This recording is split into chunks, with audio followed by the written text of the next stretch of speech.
On everyone's attendance today, and we'll open with karakia and affirmation. Whakataka te hau ki te uru, whakataka te hau ki te tonga, kia mā kina ki uta, kia mā tara ki tai, ehi aki ana te atakura, he hio, he huka, he hauhu, ki hei, mauri ora. Let us today affirm that we as councillors will work to serve the citizens of Selwyn District, to always use our gifts of understanding, courage, common sense, wisdom and integrity in all our discussions, dealings and decisions so that we may solve problems effectively. May we always recognise each other's values and opinions, be fair-minded and ready to listen to each other's point of view. In our dealings with each other, let us always be open to the truth of others and ready to seek agreement, slow to take offence and always prepared to forgive. May we always work to enhance the well-being of the Selwyn District and its communities. We will.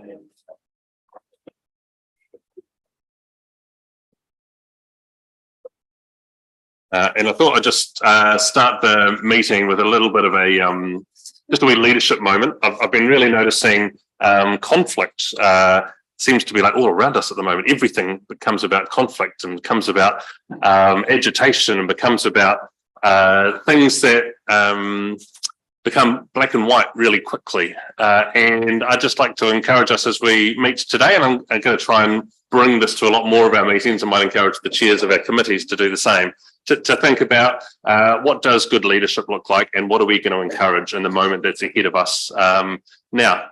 And so for me, I think good leadership is about being able to do things that are beyond ourselves, doing things that someone may never know that you were involved or I was involved, things that will last into the future. They might be in a timescale that are for our children or for our grandchildren or longer.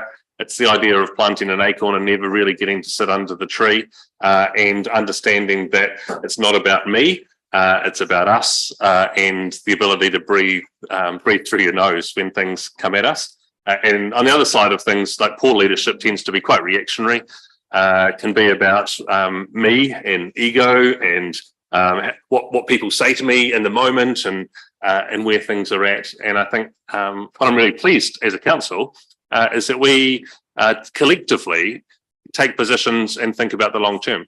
And when we do our 10-year plan, we think about not just the next 10 years, but what's the context of the next 10 years over the next 30 years. When we're planning our infrastructure, we're thinking over longer periods. And so as we meet today and we think about the decision that's in front of us, just encourage you to be the great leader that you are and bring in this moment the best of you. And I'll try and do the same. At each subsequent meeting from here, I'm really keen to think about how we just have a moment to encourage us. And I was going to use the council affirmation here just as a reminder, because I feel like sometimes we just read it and we're standing and we finish. But what we've just committed to, and said, I will, is we want to work together. So there's a piece here that, yes, we're elected as individuals, but we are now the governors for the district, and we need to work together to serve the citizens of Selwyn District. And so some of that's going to need to be about what we decide to do together, not what I want to happen in the next moment. To always use our gifts of understanding, courage, common sense. Like you have all these attributes. I have these attributes. Collectively, we have these attributes. Let's use our common sense and wisdom, our experience, and coming to the decisions that we're going to make. Let's treat each other with the values that we each bring and be fair-minded and listen to one another. I think sometimes in debate and in confrontation, we stop listening and we start thinking about what we're going to each say next and how do I bring my bit into this. So today, just encourage us to listen to what everyone else has got to say. Let's always be open to what others are going to bring, the truth in others, ready to seek agreement, slow to take offence. And if we're slightly tired or we've just been beaten up by someone somewhere or we're feeling a bit emotionally fragile, then we can be quite quick to take offence. So let's be slow to take offence and be prepared to forgive one another. And I really like that having some kai together at lunch means that we sit around and we meet one another and we talk with one another as individuals and as family members and as people in our community, not just as councillors with points of view around the table. We finished when we said we will. May we always work to enhance the well-being, which is about others of Selwyn District and its communities. So yeah, just a wee thought for us as we start today. We've got apologies from Malcolm, and I'll move that we accept that, and a seconder. Sophie, thank you. All those in favour say aye. Anyone against? Declare it carried. Conflicts of interest? I don't think there are any. None. And we have one paper on the agenda today. This is choosing the electoral system. I want to say thank you to Phil and the committee, looking forward to how we're going to be represented moving forward, and for the recommendation you brought here today. I'll get Tim to run through the paper that's in front of us, and then Phil offer you the opportunity to talk through the process you've been through to get this on a paper as well. Thank you, Mayor Sam, and morning all. So I'll take the paper as read, but just going through the resolutions. The first resolution there is just to note that there has been a recommendation from the Representation Review Committee to this council, and that's what we're here to discuss today, that we move to a single transferable voting system for the next election, and in terms of the statutory process, it would also apply to the 2028 local government elections. And the second resolution just follows from that and is for you to discuss today. And the third resolution just notes the reason for this extraordinary meeting is that the timeframes are set by statute, and we do need to get something in the paper, a public notice, by the 19th of September if we decide to move towards a single transferable voting system, STV. Look, I set out the key points under the purpose, and I'll just run through those. So we're asking the council to consider the electoral voting system it wishes to use for the next election, and also potentially for the election after that. Any resolution that changes the current electoral system from first past the post to STV must be passed before 12th December 2023, and then public notice on the 19th. This report isn't required by legislation. If there's no council resolution, we'll just box on with the same FFP system. We do have to put a notice in the paper just alerting people that they can demand a poll, and that poll is set out in the report is triggered if more than 5% of the electoral voters decides they'd like to have a poll on the issue. And the fourth bullet point there, I've already mentioned that if we do change the voting system, it'll apply for the next two elections. And that last point there, in any event, the electors do have a right to demand a poll on the electoral system. And so, I won't take you through the rest of the paper. I think it's fairly straightforward, and hope you've had a chance to have a read of it. But happy to take questions, and Councillor Phil no doubt will want to speak to the issue. Thank you, Tim. Phil. Thank you. I guess it would be quite a good opportunity to talk to the councillors about the process that we went through to coming up with a recommendation, because I'm sure that you'd be interested. I'll start by saying that it wasn't an easy decision we made, and our vote was split. We found that once we started going into the benefits of the single transferable vote versus first past the post, the to and fro was got into the complexity area that we determined that the best place to make the decision was actually by the bigger council. Notwithstanding that, we were going to come up with a recommendation, and one of the areas that we that was made at the meeting and that formed part of our thinking was asking ourselves whether the representation of groups that weren't currently, it could be enhanced, particularly around young people. If we were to neutralise our thinking and not saying it's first past the post, it's continuing with first past the post, as opposed to changing to single transferable vote. If we had a platform that had nothing set, what would be the one that would give the most representation?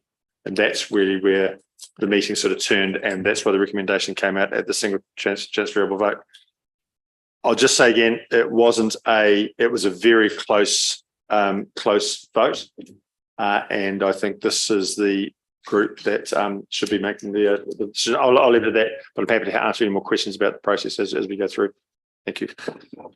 Thanks, Phil. I think it's great that we've got this decision in front of us. And I think what you've outlined is that sometimes the question becomes about should we change or not, rather than what is the outcome of the decision. And we've been in a position where first past the post has been the way that we've elected people for a long time. And so not only is it what system might be the best for our future, it's how might we move? If we move, how might we move? And the use of STV for a start, like the language doesn't explain what's going on. And if we're going to move to STV, I think using language around ranked voting or some other language that clearly explains what you're doing when you vote would be important.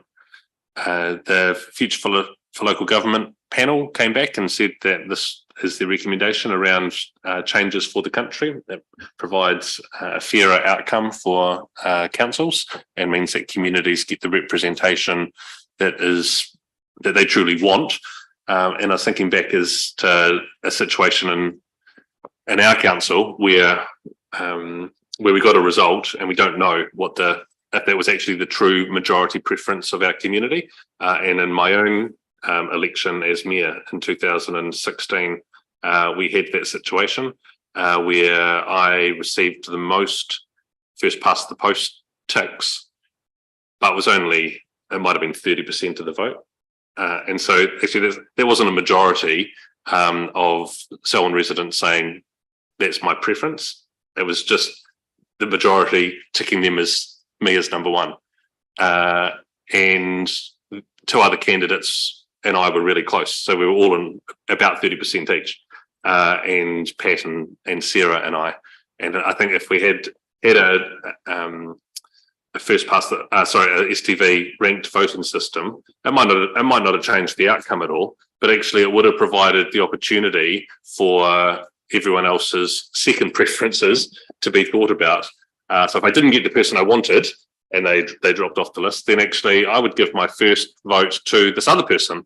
And it might have been that Selwyn had a different outcome that was actually representative of what the majority of people wanted. So, and maybe I still would have been elected or maybe I wouldn't have, but I think in that moment we would have known that over 50% of Selwyn wanted whoever was elected mayor at that point. When there is multiple people being elected in a ward, there's even more reason, I think, to move to this system and to think about how the numbers of people in that ward represent the variety that there is inside a community or a ward or across Selwyn, as the case, depending on how many wards we take forward. So, yeah, I get that change is difficult and hard, but I think that having an outcome that's representative is more important for democracy and support a ranked voting system around moving to STV. How do other people feel? Lydia. Thanks, Sam. I voted against it at the recommendation review. And my reasons around that is I feel the process is actually backwards. I think that we should be determining what our ward structure in our district looks like before applying our electoral system. When you look at councillors at large, if that's the way that we're going to go or could go, I think that STV might actually work better. But at the moment with our ward structure, we don't know what this looks like. And there could be bold changes happening. But yeah, I just don't think that the time is quite right. And I note that the Future for Local Government does state it works better when there is a large pool of candidates or positions available. And that's where I think it would work better with a councillor at large place. And I feel like the only reason that we're looking at changing is to follow the Future for Local Government review. And with no central governments acknowledging that they're going to pick that up and take it, I just think now isn't actually the right time to change. And I have concerns around the participation of local elections, and it states in here that STV may actually lead to less voter turnout. It's confusing for people. They don't understand how it works. And yeah, I just don't think we should be making changes that our community isn't actually aware of either. And yeah, I think the Local Electoral Act provides for local authorities and their communities to choose. And our community isn't aware of this potential change. So it's a no from me. Thanks, Lydia. Thanks. Bob. Yeah, I think the thing is, for me, is voter turnout, and it's got a piece in there about it. Is there any factual case studies or anything where one against the other in per population? Yeah, I'm sorry, Bob. I'm not aware of any. I could do some further research and see if I can find that out. I think that comment was really just because of the potential perceived complexity of single transferable vote, that it might turn voters off, but I don't know if there's any factual studies behind that. Thanks, Bob. Sophie. Yeah, I mean, I guess we're all acknowledging the fact that it's really weird that we're deciding the system by which we might potentially try to get re-elected at some point, which is a bit weird. The Electoral Commission could probably do a bit more of an impartial job on that, but that's not the way it's set up right now. I feel like, I mean, it is weird making this decision before the ward structure, but on the flip side, in many ways, this decision can actually then influence how the representation review goes forward and decides what that ward structure is. So it's, you know, either way, it feels turnabout face because you can't make the decision at the same time. It is what it is. So being a bit of a geek, I went and read some of the papers that the Future for Local Government had referred to and referenced and everything else. They definitely, in terms of understanding, they definitely came out with the idea that calling it ranked voting is easier to understand. Unfortunately, again, that's not really in the Act at the moment, but that is an easier way to explain it if we do go with this recommendation. It definitely works best with a wide pool of candidates and multi-role wards, so, and especially if they've got a strong community identity. And actually, I think that's what we've got at the moment. There is, in some ways, a lack of engagement from some areas, but the research also noted that when you know that it's first past the post and you know that you're against incumbents, you're less likely to put your name forward, especially if you're female or from a minority. So it's because you know that it's harder to beat an incumbent on that count. So actually, to be honest, based on our current ward structure, I think we're actually one of the perfect places to give it a shot, honestly. There is a comment in the research as well that if you have too many candidates who stand for similar things, then that is partly the thing that makes it confusing with STV. I think the problem that we all remember with district health board elections is that you had no idea what anybody stood for. And there was no way of meeting any of them. And Toby Hanson was, you know, the star of the show just because he stood out. But yeah, all in all, I think this actually is worth a go. So I'm going to be voting for it because it's a wee bit of a change. We have a changing demographic. We have multiple communities within our wards. We've got increasing ethnic minorities. For the first time ever, we've got a 50-50 council, which is great, but we can't expect that to continue. That's literally been a one-off for this council. It's an outlier, not the norm. And yeah, I think for the way that our population and our demographics are moving, I think this is actually a good option for us. So that's my point. Thanks. Thanks, Sophie. Elizabeth. Hi. They on page 13, it refers to FFP as that tactical voting as possible votes can be used with a view for preventing a candidate from winning in certain circumstances. And it says with STV, it's virtually impossible to cast a tactical vote. However, my understanding is that it's similar to the ranked choice voting, which was used overseas, and this has been known to create opportunities to actually similarly create tactical voting opportunities. So I kind of see them as equal playing fields in regards to that.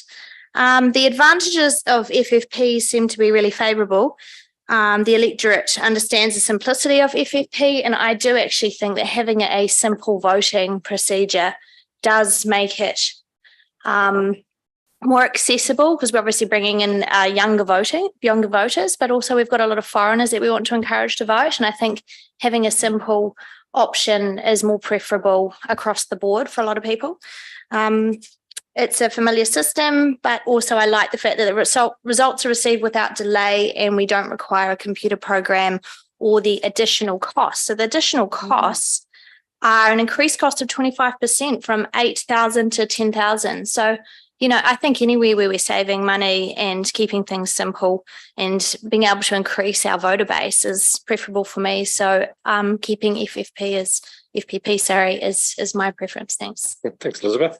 Grant. Yeah, I'm in the same camp as Lydia and Elizabeth. Firstly, I suppose, is the fact that we haven't even asked our electorate themselves. I think the danger of council making decisions unilaterally without at least some sort of information or gathering from our community is poor. I think the logical place to do it is to add a question to our LTP so we don't run up a whole big bill doing it. You know, certainly it delays introduction of STV. STV is not well understood. The paperwork says that. And, you know, having seen the health board papers, certainly it wasn't well understood at all. Where is the people knocking our door down saying we need to change to STV? And so on that factor alone, I wouldn't be voting for it, that we haven't got our community on board. Elizabeth, there's sort of two numbers in the paper there, and I was trying to work out myself. One it says the cost increases from 8 to 10, but further on page 14, it says it's actually 20,000 increase in costs of processing. Maybe in the big scheme of the whole council, that's not a lot of money, but it's additional expenditure that we don't need to incur. So that would be my view, is that we ask the Electoral Commission, as you suggest, to take this over. That seems an eminently sensible idea. I think the Representation Review should write a letter to the Electoral Commission on that vein. But in the meantime, I think we should hold steady and ask our community what they want through the LTP process. Thanks, Grant. Phil. I guess I maybe I should go last. Yes, I've got some. Yeah. Deborah. Thank you. Look, page 9. Basically, should the council wish to change to STV, a decision must be made by the 12th of September 2023. So that's 6 days away. We're September the 6th, 2023 today. So yeah, that's 6 days away. So there's not enough time to go out and consult with our community and ask for preferences, which brings me back to the issue, should the committee have gone out, or did the committee go out and canvass it's our ratepayers and actually see whether they did want change with regards to managing the process. And if we don't decide to change, then first past the post takes preference from here on in. And my issue too was around the cost on that same page 9. We've got advantages of voters directly contributing to the decision, but we've also got risk and disadvantages. A cost for a poll likely to cost around 85,000 K. And there's no budget put aside for this work.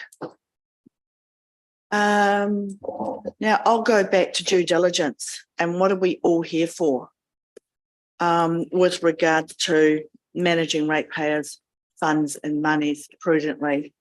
I'm sorry, I'm just expressing my disappointment just a little bit around process, the tight time frame. And when we have tight timeframes, you obviously often don't have all the information that you could have gathered, whether our community, for example, want change. And it leads to making not good decisions. So I'm going to be supporting Lydia and Elizabeth and Grant on this particular matter. Thanks, Deborah. Thank you. You can just support yourself as well and just vote in the way that you want to vote.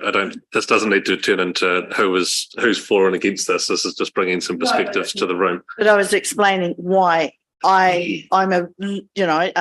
you don't make decisions, in a short time frame. And perhaps we should have done it totally differently, or the committee should have been asked to do something to go out and poll the community. So first, and I wasn't aware, so thank you for bringing it up about district-wide voting across the district, right? Or district-wide candidacy versus wards. And I guess the question is, have we got it round the right way? But due to the time frame, if we want to put this in, we've got 6 days.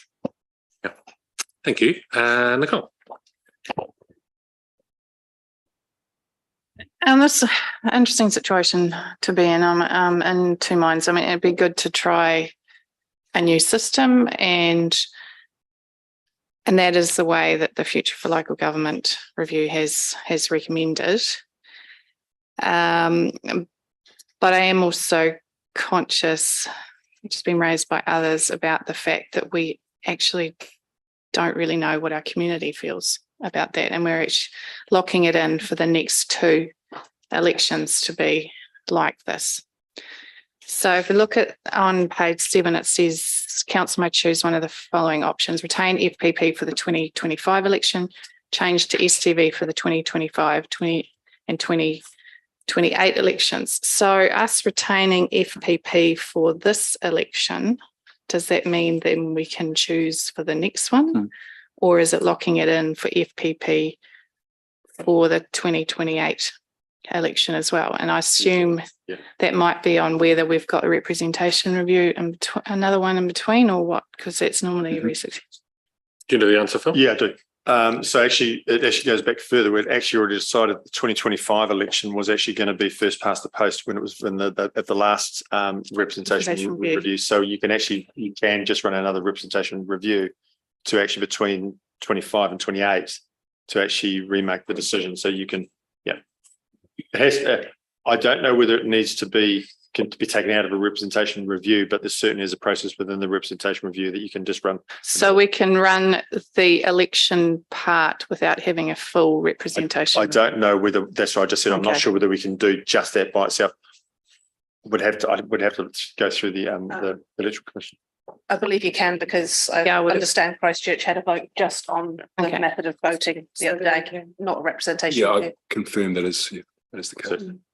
Thanks, Phil. Karen. Well, if that's the case, I am more comfortable with retaining the FPP for the next one, and then if we have some sort of consultation with our community for the next one. I'm just uncomfortable considering this is sort of going to seem to them to come out of the blue, and like the timeframes for them to come back and respond to that, I think are quite tight, really. So that's my thinking. That's how I'm going to vote today. Thanks, Nicole. Shane. Sorry, I think Grant, did you want to rebuttal or something, Grant? I just wanted to ask a question that I wasn't, I think, just aware of. So just asking a question. I'm happy for you to go first, ask a question. Phil, is this decision going to hamstring the representation review? Because if you're thinking of district-wide elections, for instance, as you say earlier on, it's by Lydia, it seems all about face, doesn't it? Yeah. So the fact that you choose a voting model almost predetermines what the outcome of the second part it might be, because it makes it more difficult. To a certain degree, Grant, it does, but not to the point that it's going to hamstring us, but it is going to certainly shape things. The electoral system was going to be part of a whole package of things that the representation review was going to come back with around, with Māori wards, representation, how it was done, whether it was going to be across the district or whether it was going to be wards, the ward side and recommendations on councillors, all that mesh block stuff. Just now means that that's part of that's been taken out. What is, if I can carry on for a moment, what is something that we need to be aware of, and Deborah, you mentioned it, is around the community canvas, whether we canvass community, and we haven't, simply because we haven't had the chance to, and because it's dovetailing into all the other consultation that was going on at the same time, and now we're trying to dovetail ourselves into the long-term plan consultation. And we as a council need to think about how we set budget aside for the electoral processes, because you're right, we don't have any budget for this. And we putting ourselves in a position where we're trying to go and have a consultation with our community, one of our things we need to find where the money is.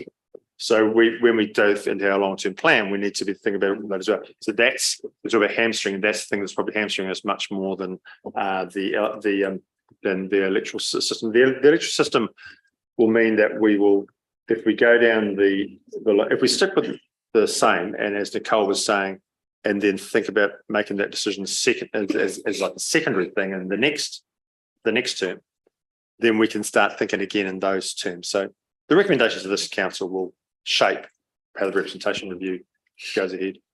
Yeah, but that's all I was going to say, Sam. I'm happy to, at the end of this process, to move the recommendation at your discretion when the discussion is finished. Yeah, cool. Just to be clear, so that it seems like an exceptionally long lead time to make a decision 2 years before the election. That's set in stone by legislation. There's no wriggle room in that. Yeah. And there's a whole lot of things in the representation review that are set by this has been done with this date, this has been, and part of it is that we don't get the mesh block information until October / November, and then there's all sorts of things that then have to be made by August, and then they pulled that date back. So what was end of August then became the end of July. So yeah, we are grappling with some time frame things. So you get the sinking feeling we've started this process too late. Yes. Well, we're actually starting the process really early compared to last time.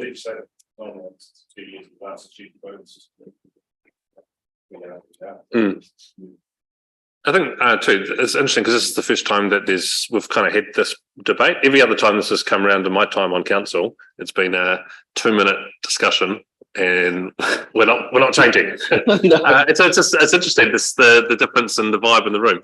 So Shane. Tēnā rā tātou katoa re mihi ana kia katoa koromatoa Sam te whare tapu o Waikirikiri tēnā koe mana whenua kai kaunihira kai mahi kaunihira Waikirikiri tēnā koe. Like you Sam, it has been swatted away previously in the past because it's what's comfortable and what's known and what's practical or implementable in the district of the time.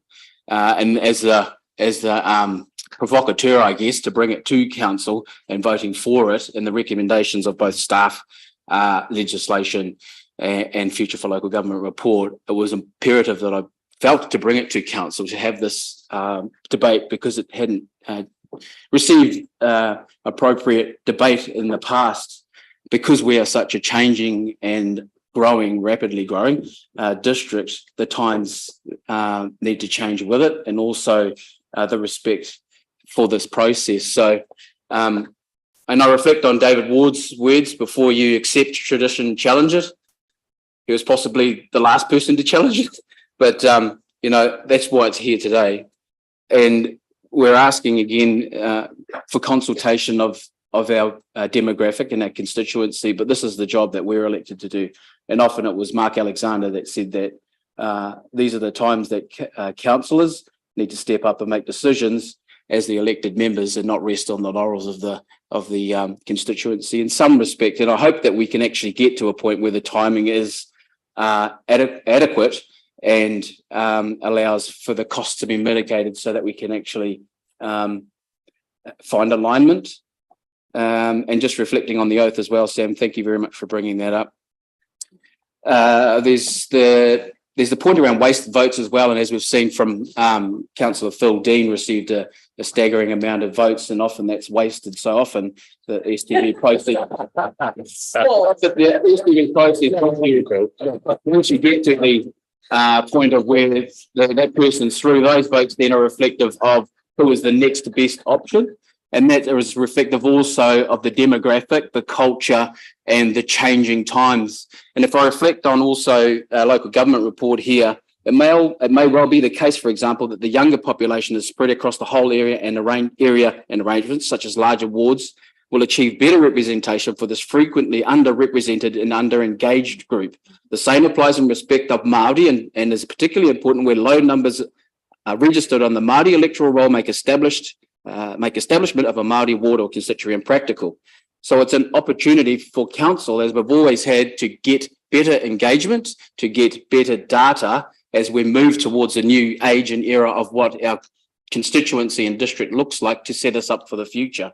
And that's our job. That's our role, to allow for that to happen, not to make decisions for us, because this isn't about us who we are here today. It's actually about whoever steps up to the plate next. And that's our role, is to encourage more people to do that. And through STV, we can actually lower the barriers for young people, for those that don't feel like they belong here. Well, actually, everybody does. Anybody does belong here, as we all found out. So this is the future, in my opinion, and it's clearly coming. It's just a matter of, and I don't hear anybody saying it's not for us into the future. It's actually the costs, the timing, and the appropriateness of it right now. And I think right now it's our decision to make decisions for the future. I'm supportive of it. It will come at some stage. And it's just a shame that Malcolm isn't here either, because I presume he was the seconder of the report, but it was actually our rangatahi representatives that supported my moving of the report to actually bring it to council. So I wasn't aware they were invited, I thought, to come along today to perhaps speak or be represented, our young wahine Māori from the Selwyn Youth Council. Yes, but my thoughts now. I'm supportive of it because it gets a better representation, better data, better engagement. And as there's often been said around this table, you'll get better engagement. The only way potentially you get better engagement is if you're going to take something away, then everybody turns up. So a change is as good as a move. And that's my words. Kia ora. Thanks, Shane, for that. Phil? So I'll move the motion, and can I speak as the final speaker now to the motion? We're wrapping up, so Okay. if you got anything else to say. Well, I'll speak anyway.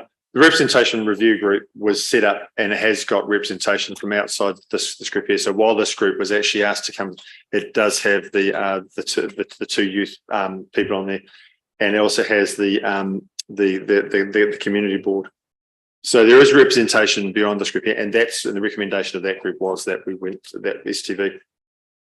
The fear of change versus the level playing field and the representation is really for me why I'm supporting it and why I'm happy. I'm happy to move it. Moved Phil. Can I just say one thing? Sophie, yeah. Just that, so the last time we made this decision was in 2020. Since that time, think of how many thousands of people have moved into the Selwyn district who, would never have been consulted if we ran a consultation as part of it last time or as part of the last LTP. The same applies this time, in fact, even more so, because the population is projected to grow even more. We know that because we've got the data for it. So if we keep on using the fact that we haven't spoken to people as an excuse, we've actually just going to continually not have a chance to speak to everybody. That's just how exponential population growth works. Anyway, but yeah, I'm happy to second. Thank you. Elizabeth, short. I just want to point out that with the STV voting system, it does require, does go through a computer program to draw in the votes, and that has been mentioned before that in this day and age there is the risk of that not being a fair outcome, and there is the potential there for that to become a fraudulent outcome. So I think we need to bear in mind we've brought AI into the country. I mean, I've lived in a country where I don't want to go down a new argument about for and against, because the papers clearly show it does provide a fairer outcome, and there's always risks with any system. There is a real grave risk with that system. Cool, thank you. Phil's moved. Sophie's seconded. No, he can speak in there. All those in favour that we move to the STV system, say aye. And those against, say no. Yep, declare it lost. That means we will continue with the first past the post system for the next two elections. There may be the opportunity for that to be, well, there is the opportunity for that to be revisited at the next long-term. Sorry?